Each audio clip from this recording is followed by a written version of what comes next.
கர்த்தருடைய பரிசுத்த நாமத்திற்கு மகிமை உண்டாகட்டும்.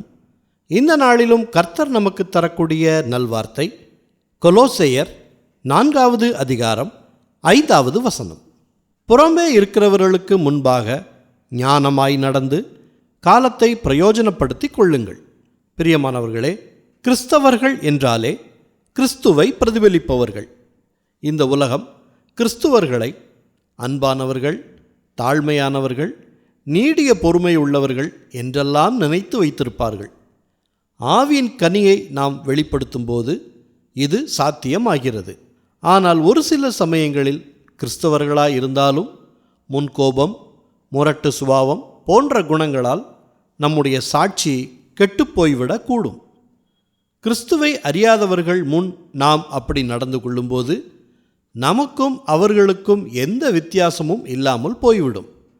ஆகையால்தான் புறம்பே இருக்கிறவர்களுக்கு முன்பாக ஞானமாய் நடக்க வேண்டும் என்பதை இந்த வசனம் உணர்த்துகிறது.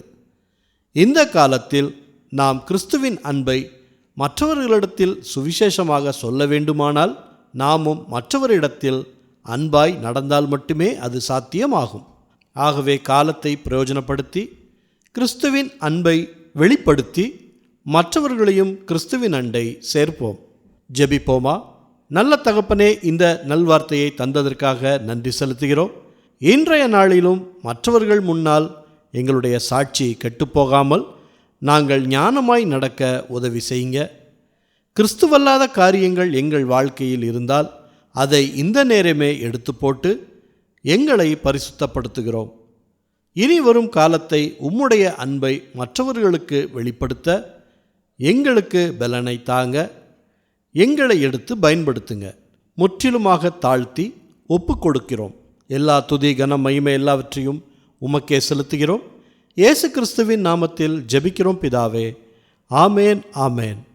இந்த நல்வார்த்தையை மற்றவர்களுக்கும் பகிருங்கள். அவர்களுக்கும் ஆசீர்வாதம் கிடைக்கட்டும். கர்த்தர் உங்களை அளவில்லாமல் ஆசீர்வதிப்பாராக.